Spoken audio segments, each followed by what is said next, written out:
Bugun Pythonda o'zgaruvchilar qanday turdagi ma'lumotlarni saqlashni ko'rib chiqamiz. Bizda asosiy 4 ta ma'lumot turlari bor.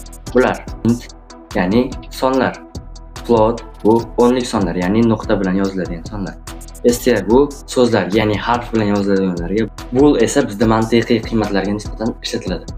Bularning barchasini type bilan yoziladi va type bilan yozganda shunda bu qaysi ma'lumot turiga kirishini o'zi Python avtomatik ravishda aniqlaydi. Bu yerda o'zgaruvchi yaratdik va ularni ma'lumotlar turlari bilan chiqazmoqchimiz. Bu yerda yoshini kiritdik, yoshi 15 deb. Va print qilib turib yoshiga teng deb yozsak, shunda 15 deb chiqadi. Tagidagi esa int turi deb turib, mana type yosh.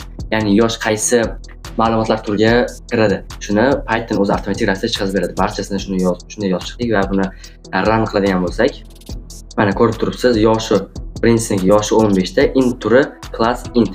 Ya'ni bu int ma'lumot turiga kiradi. Ya'ni int ma'lumot turini bu yerga qo'shdik. Qolganlar ham barchasi to'g'ri ishlayapti. Ya'ni bahosi deganda to'g'ri chiqdi. Float turini esa class float, ya'ni float ma'lumotlar turiga kiradi. Bizda asosiy shu 4 ta ma'lumotlar turi bor. Buni eslab qolishingiz kerak, qanday yozilishini. Ularni albatta barchasini type bilan yozishingiz kerak. Bugungi mavzu shulardan iborat edi. Keyingi mavzuda biz sizlar bilan input mavzusini o'tamiz. Barchangizga rahmat.